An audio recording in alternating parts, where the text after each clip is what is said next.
Y'all like Jelly Roll? Welcome to the Trap House. I like his raps, so I'm not really into country music though.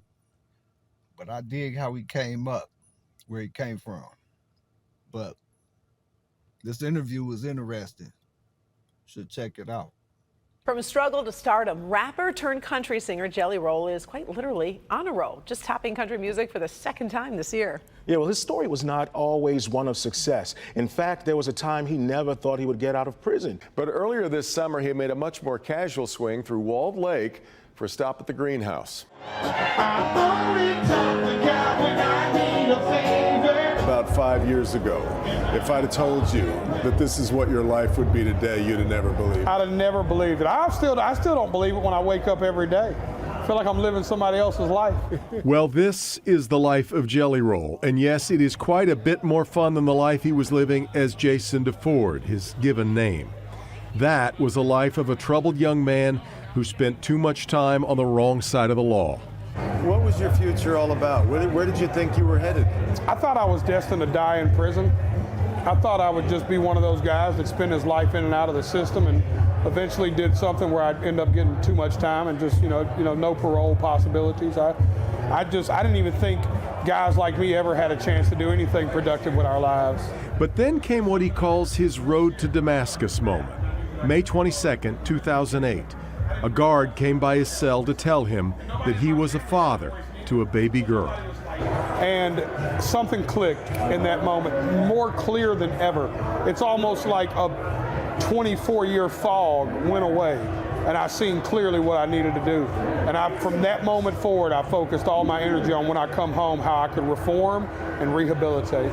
Because they had to come tell you in the jail. You even remember the cell you were in. Oh, dude, I'll never forget. I was in cell 222 in the H unit, in the J unit of CCA, HJ, and they came and knocked on the door and told me my daughter was born at about 1 o'clock that afternoon. And that's a daughter you have with you today. That same daughter is 15 years old. My wife and I have full custody of her now, and I'll see her tomorrow. He had dabbled in rap, but somewhere deep inside, a soulful singing voice was waiting for the call. Hey, Mama V, it's been a minute since I mentioned your name. Where did you learn? Where did you get the singing? I don't imagine you were singing in the shower in juvenile lockup. It's funny. I would sing at home or quietly. I didn't think I was a good singer. So it's just something I never took real serious. I knew I could rap and I knew that I could do the rhythmic thing, but I didn't realize that I had a voice on me.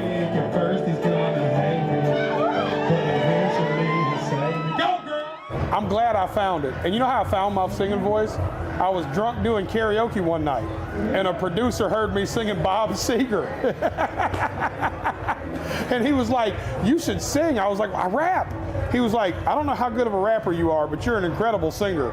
And I knew I was a mediocre rapper, so I was like, maybe I should sing. Given that Bob Seger's from Detroit, I have to ask, what was the song? Oh, the most cliche. My go-to is old time rock and roll, but for karaoke. But my favorite song of all time ever is Against the Wind.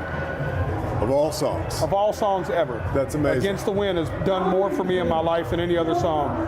So much of his life has been lived against the wind, but nowadays he's got the wind at his back, powered by a string of songs that crisscross the country and rock charts.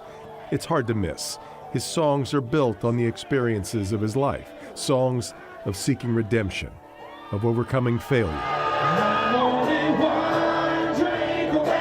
Jerry Jeff Walker once sang that life was mostly attitude and timing. He got the attitude adjusted. And timing? He comes along when soulful singers like Chris Stapleton reign supreme.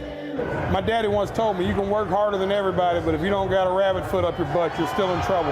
You got to have a little luck. And I think the luck for me and my voice is I'm right in the middle of that sweet spot now. Bob Seger once said, search for songs you can sing with conviction. And music has never been more soulful, especially country music, more soulful and more vulnerable than it has been right now since the 70s. Yeah, it's bananas, right? It's weird. I love it. It's every problem I ever prayed for.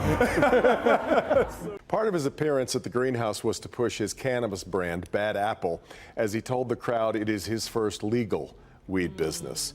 but clearly he does prefer life on the right side of the law. Eminem is his rap hero. He told me he has long admired Kid Rock for his business savvy, and the aforementioned Bob Seger is his singing inspiration. So he told the crowd he feels like a Michigander at heart.